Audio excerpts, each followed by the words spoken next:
अस्सलाम वालेकुम students.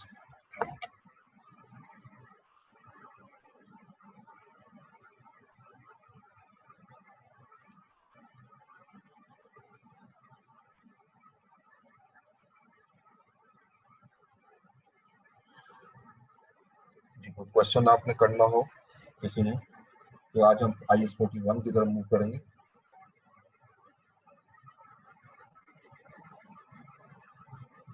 IS 41 इससे पहले कोई क्वेश्चन है तो कर लें, स्टूडेंट्स भी आ जाएंगे।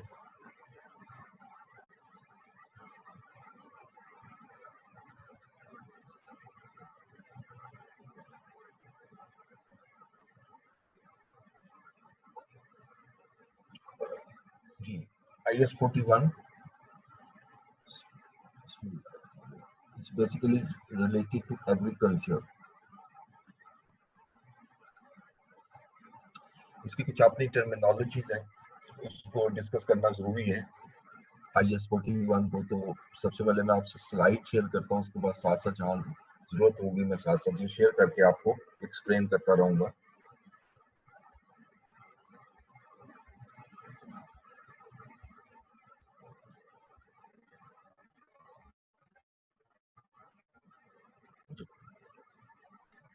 तो सबसे पहले तो हम डिस्कस करते हैं स्कोप में IS 41 का कि ये स्टैंडर्ड जो है वो किस जगह पे एप्लीकेबल होता है, और फिर हम ये भी डिस्कस करेंगे स्कोप में कितनी जगहों पे ये एप्लीकेबल नहीं होगा। ठीक है, तो पहले चीज तो ये देखें, this standard shall be applicable to account for the following when they relate to agricultural activity. ये ज़हन में रखिएगा, ये नीचे जो कुछ भी दिया अगर ये एग्रीकल्चरल एक्टिविटी के लिए एग्रीकल्चरल एक्टिविटी के लिए तो फिर तो ये IS 41 के स्कोप में आएगा, अदरवाइज नहीं आएगा। Number A, biological assets.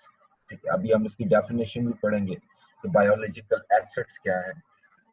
भी बायोलॉजिकल एसेट्स हैं जिसको लिविंग प्लांट्स एनिमल्स कहते हैं, वो सारे इसमें अगर वो एग्रीकल्चर एक्टिविटी के लिए यूज कर रहे हैं तो वो IS 41 में आएंगे।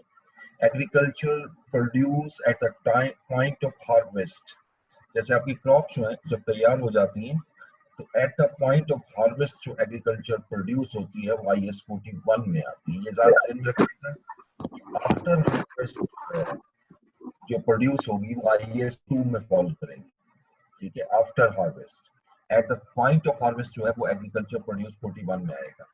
मैं इसको थोड़ा सा एक्सप्लेन इस तरह करता हूँ कि अगर कोई आप क्रॉप्स लगाते हैं तो क्रॉप्स लगाने का प्रोसेस जो है टिल हार्वेस्टिंग वो सारे का सारा IS 41 में आएगा और उसकी वैल्यूएशन 41 में होगी, और जब वैल्यूएशन हो जाएगी 41 में तो हार्वेस्ट हो जाएगा, उसके बाद ये IS 2 में कन्वर्ट हो जाएगा। ठीक है, और C government grant covered by para 34 and 35।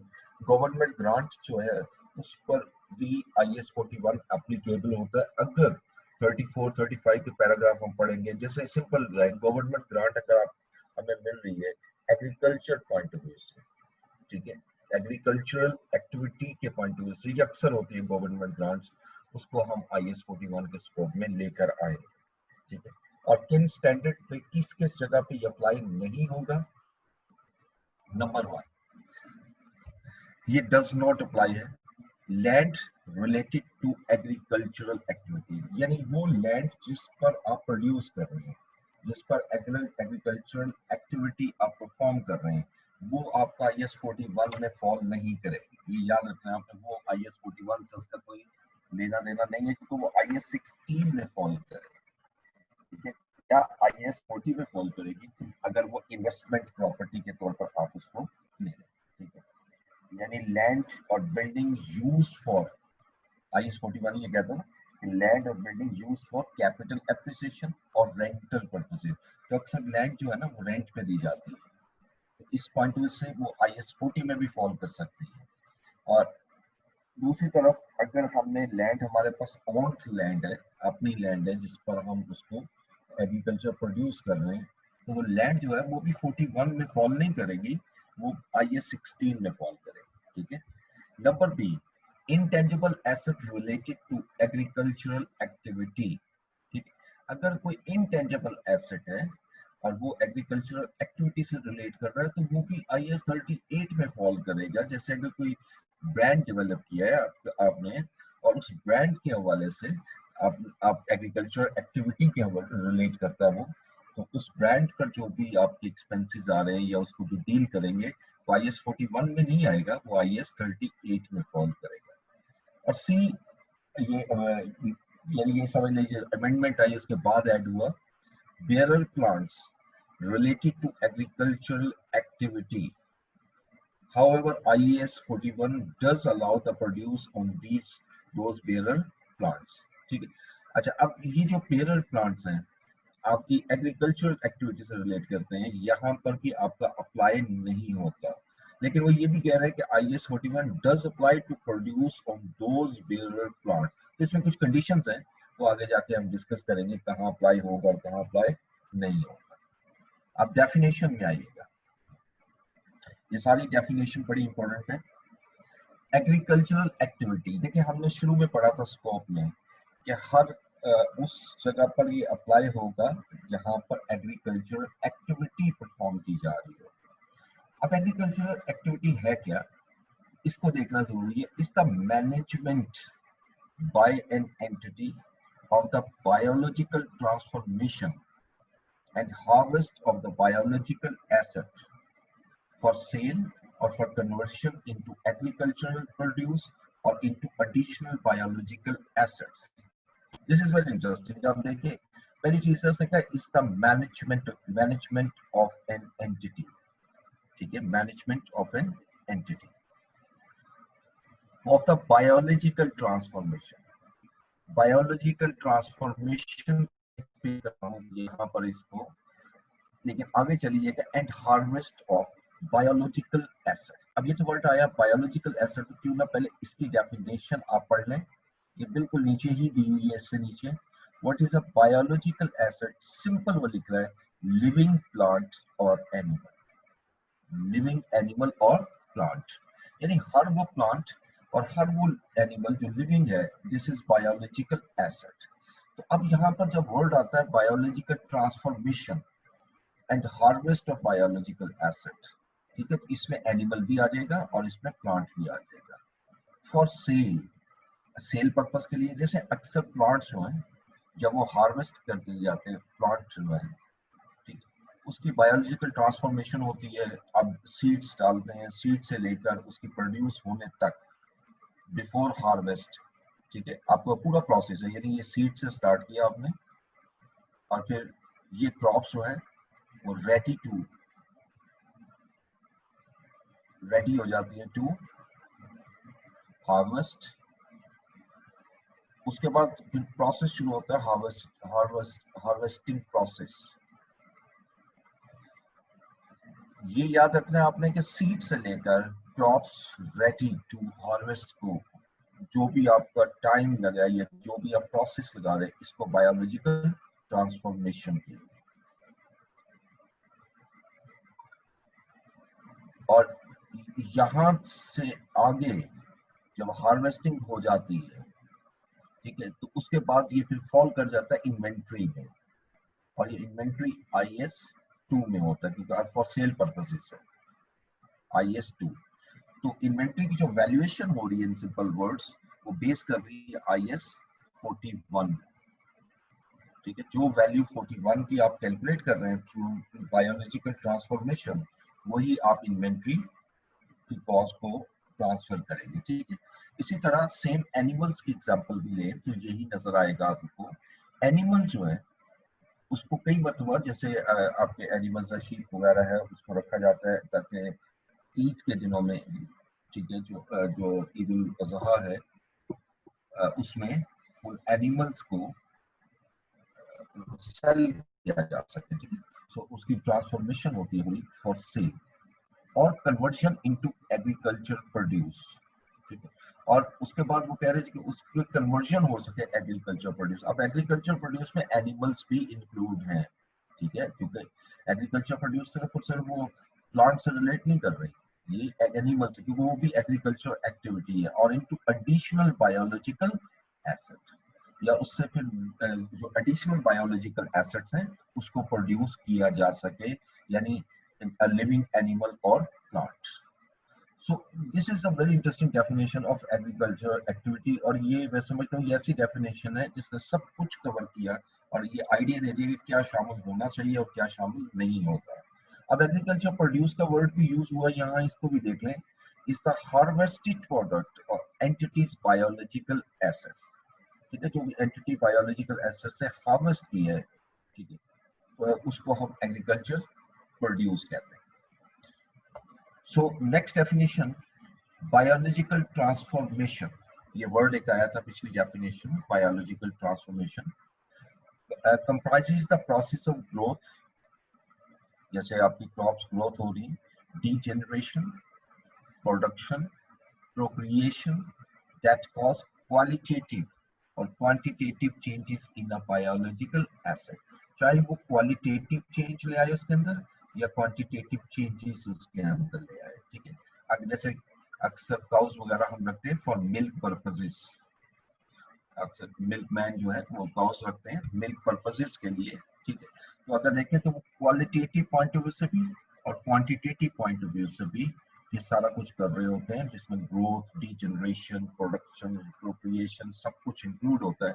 ये तमाम जितनी भी एक्टिविटीज है this is known as biological transformation, ठीक है। उसके बाद कॉस्ट टू सेल, ये हमारे are the incremental cost directly attributable to disposal of an asset excluding finance cost and income tax। यानी मीन कि अगर आपने कोई भी क्रॉप्स हार्वेस्ट की, इसको आगे जो रूल पढ़ेंगे तो यहाँ हमें कॉस्ट टू सेल चाहिए होती है, ठीक है, fair value less cost to sell.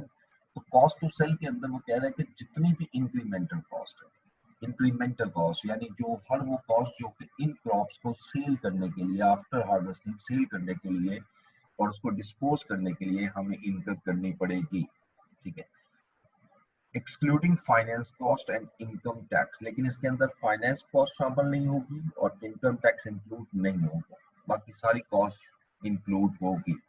यानी हार्वेस्टिंग से लेकर आपकी सेल होने तक जितनी कॉस्ट होगी वो सारी इसके अंदर इंक्लूड होगी, इवन ट्रांसपोर्टेशन कॉस्ट भी इसके अंदर इंक्लूड होगी, ठीक है। उसके बाद group of biological assets, the simple is a aggregation of similar living animals और प्लांट।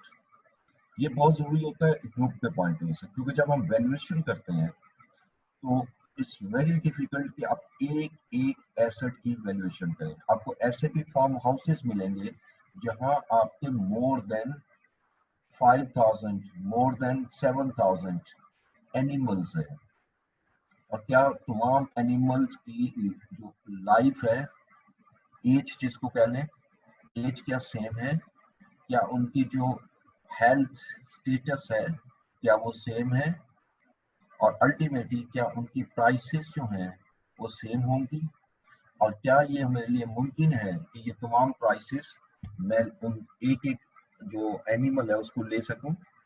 नहीं, ये पॉसिबल नहीं है, इसलिए एग्रीगेशन कई दफा करनी पड़ती है ऑफ सिमिलर लिविंग एनिमल्स और प्लांट्स, ठीक है।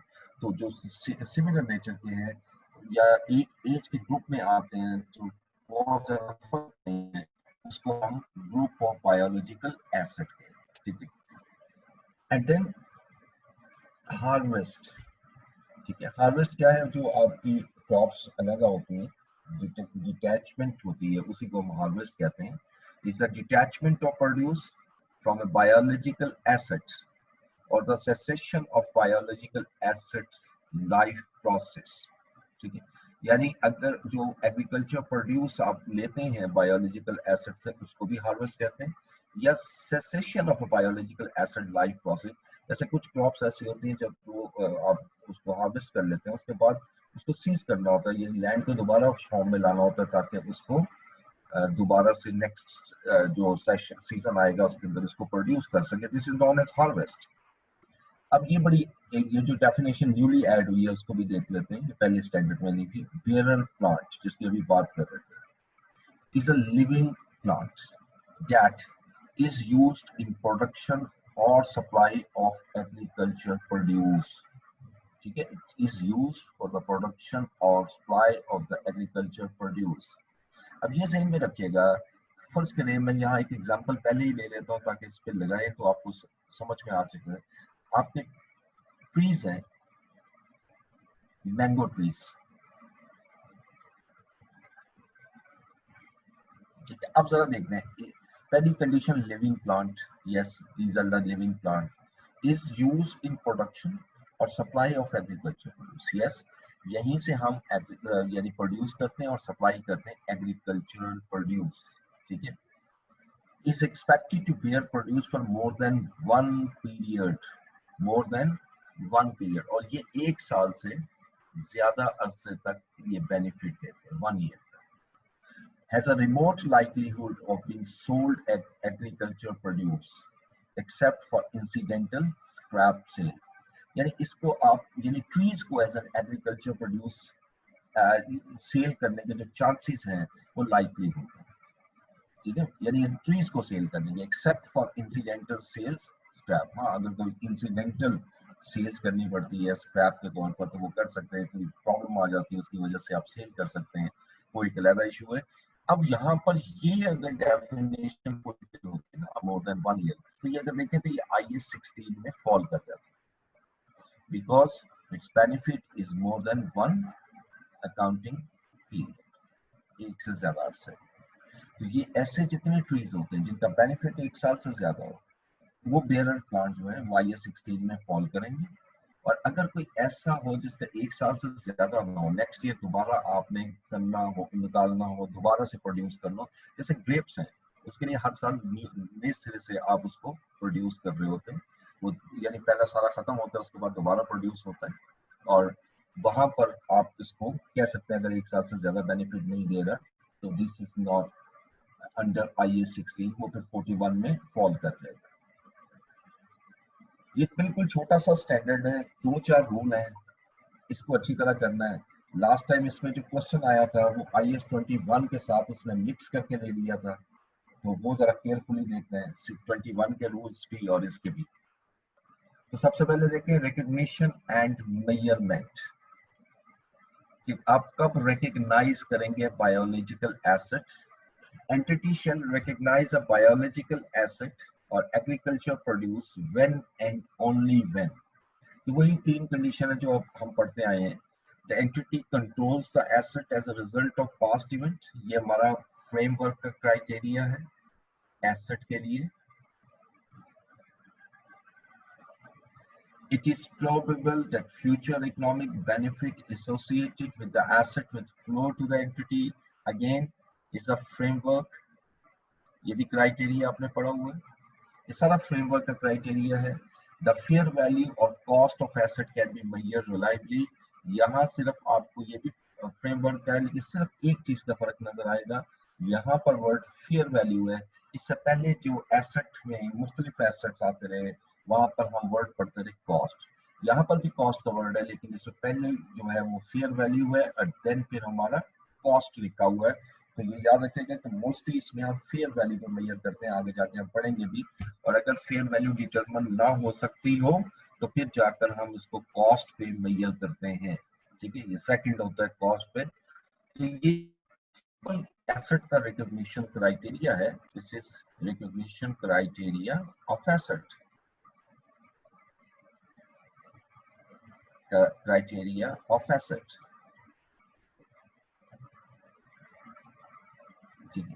अब इसके बाद नेक्स्ट स्लाइड में देखेंगे हम पैरा 12 और 13 फर्दर एक्सप्लेन करेगा इसके मेजरमेंट को। सो अभी जैसे मैंने बताया कि इनिशियली आप इसको किस पे रिकॉर्ड करेंगे, फेयर वैल्यू पर। So biological asset shall be measured, ये सबसे अहम है line, measured on initial recognition and at the end of reporting period, ये दोनों लाइनें ध्यान में रखिएगा, सिर्फ इनिशियल नहीं बल्कि पीरियड हर साल के एंड पे, at its fair value less cost to sell, ठीक है। यानी मीन कि आप NRV जिसको आप पढ़ते आए हो कि आपने इनिशियली भी इसको NRV पे रिकॉर्ड करना है और हर साल के एंड पर भी आपने इसको NRV पे रिकॉर्ड करना है।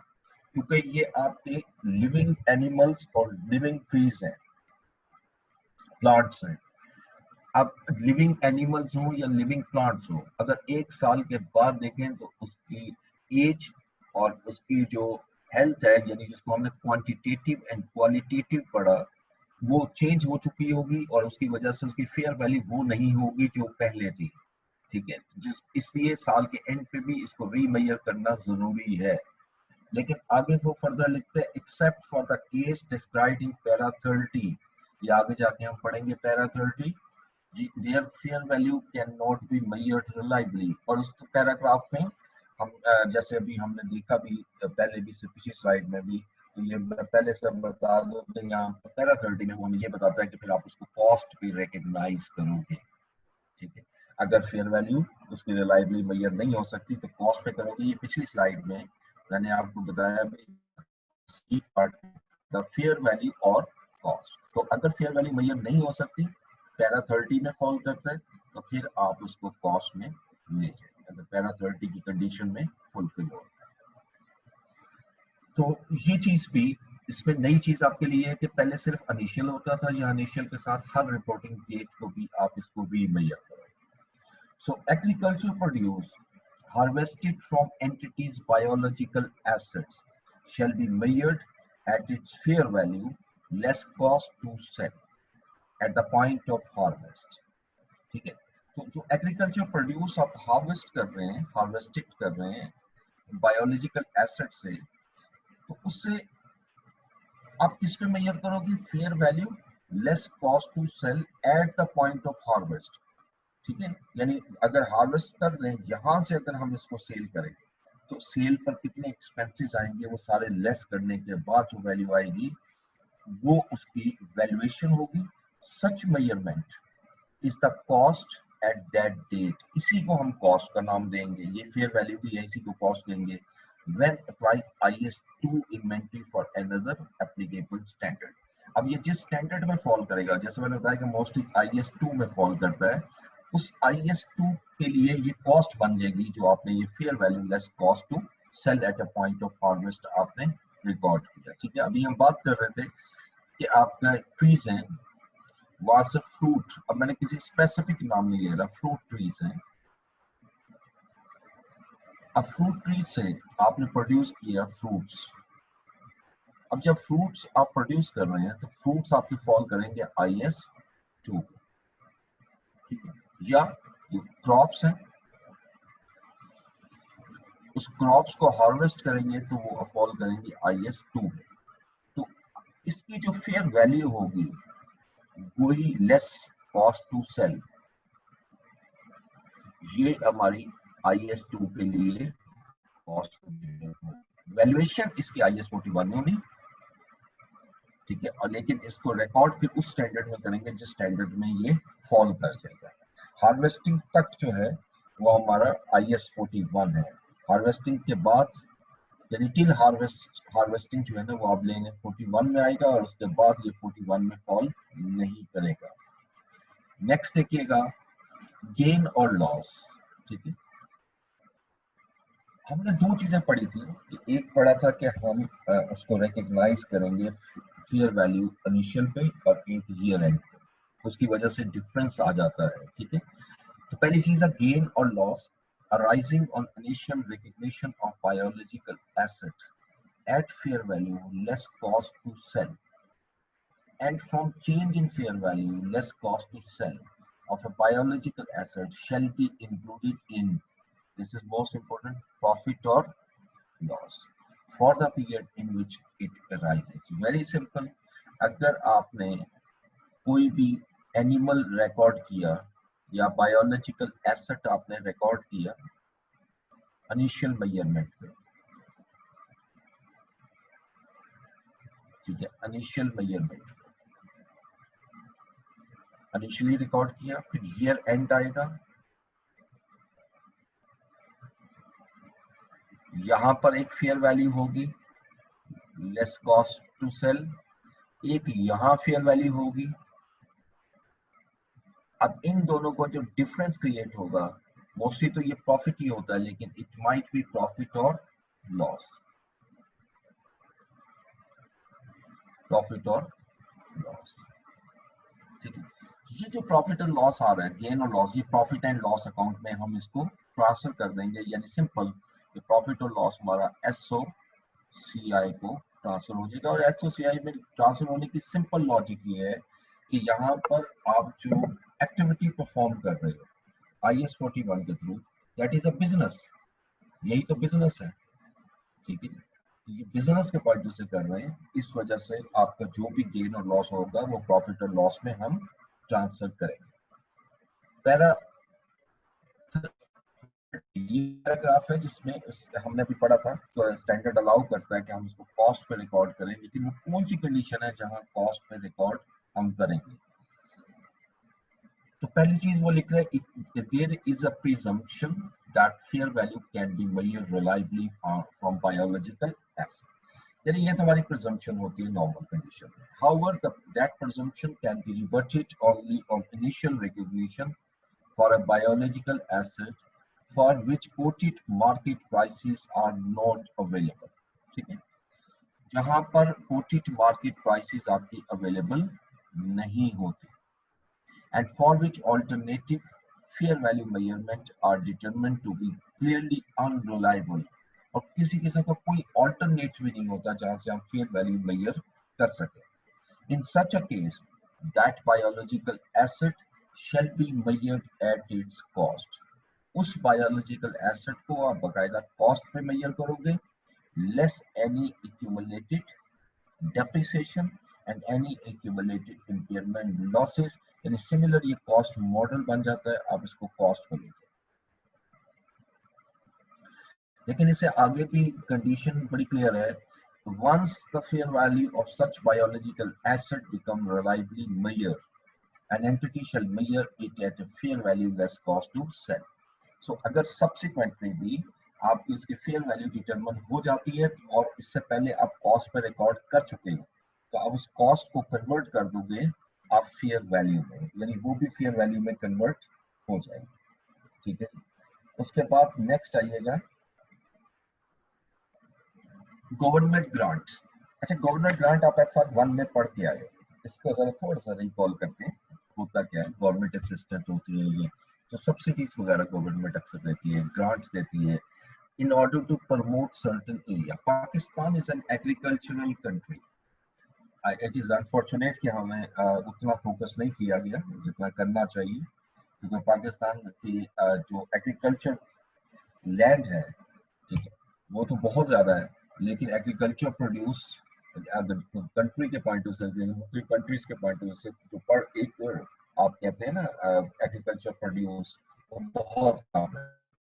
सो आई नो, तो उस सूरत में गवर्नमेंट को जो है ग्रांट देनी पड़ती। अब गवर्नमेंट जब ग्रांट देती है वो दो किस्म की होती है, कंडीशनल और एक अनकंडीशनल। वैसे मोस्टली आपकी जो एग्रीकल्चर पे होती है वो अनकंडीशनल ग्रांट होती है, ठीक है, लेकिन कंडीशनल ग्रांट भी हो सकती है। मैं एग्जांपल दोनों दे देता हूँ आपको। अनकंडीशनल तो खैर सिंपल है, जैसे किसी किस्म का कोई भी आपकी प्रोड्यूस कम हो रही है, ठीक है, या फ्लड आ जाता है या कोई नेचुरल डिजास्टर हो जाता है,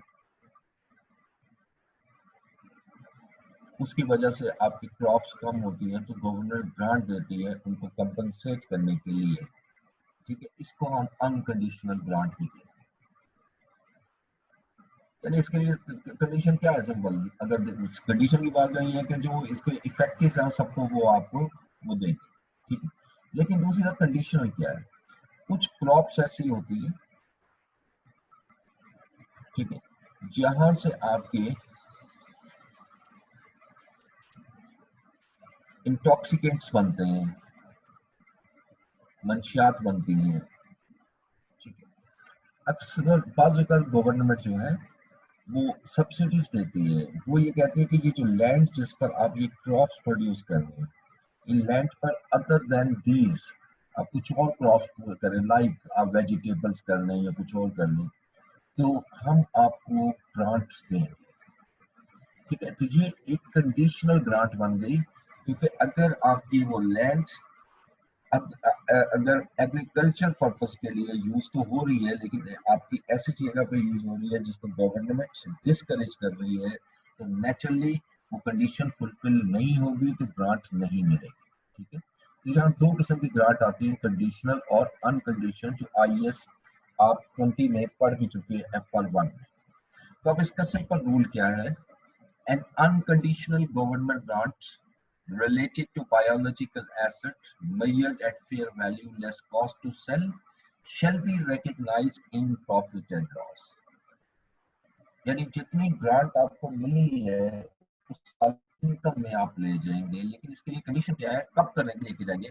when and only when the government grant becomes receivable, receive होने पे नहीं, like government has announced today and the notification has been issued कि गवर्नमेंट इतनी ग्रांट देगी, ठीक है। अब once government announcement has made, notification has been received, तो automatically it becomes receivable, ठीक है।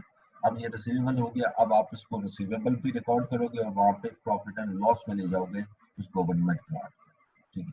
लेकिन अगर ये कंडीशनल है तो फिर तो रूल चेंज होगा। If the government grant related to biological asset measured at its fair value less cost to sell is conditional, अब ये कंडीशन लग गई, including when a government grant requires an entity not to engage in agricultural activity, ठीक है। यानी दोबारा देखें, government grant require an entity not to engage in specific agricultural activity, जैसे मैंने अभी एग्जांपल दी। An entity shall recognize the government grant in profit and loss when and only when the conditions attaching to the government grant are met, ठीक है। अब अगर वो जो कंडीशन लगाई गई, अगर ये कंडीशन फुलफिल हो रही है, जिस दिन कंडीशन आप फुलफिल कर देते हैं उस दिन आपकी गवर्नमेंट ग्रांट जो है वो रिकॉग्नाइज हो जाएगी as an income in profit and loss.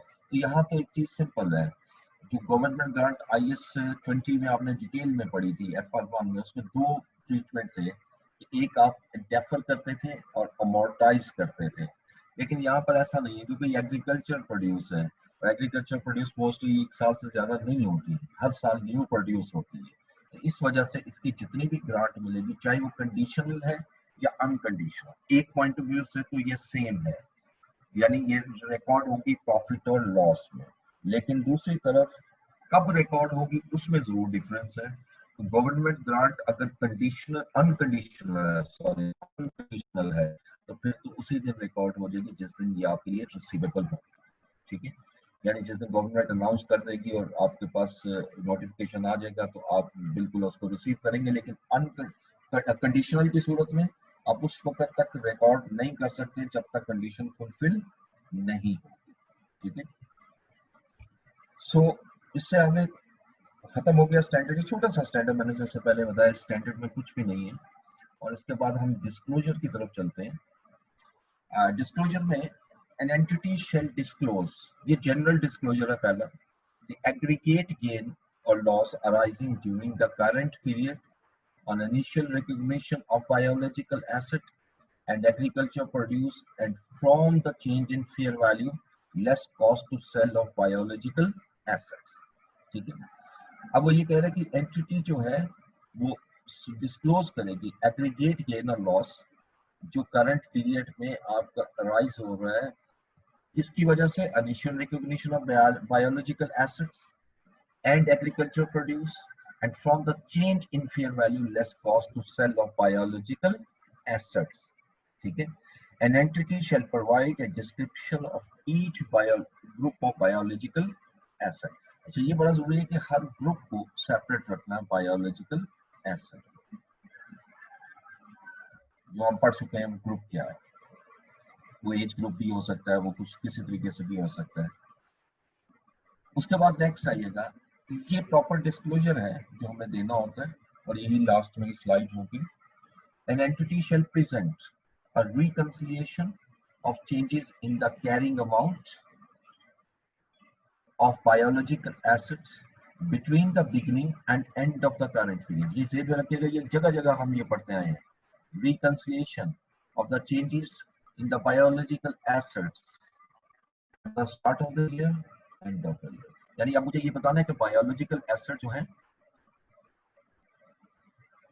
वो अगर साल के शुरू में कितने थे, ब्रॉड फॉरवर्ड बैलेंस कितना और कैरी फॉरवर्ड कितना है, ये यकीनन डिफर करेगा, और इसके दरमियान किस वजह से चेंज आ रही है उसको भी रिकंसिलिएशन में लेकर आए, और इसमें किस किस वजह से चेंज आती है वो देखते हैं।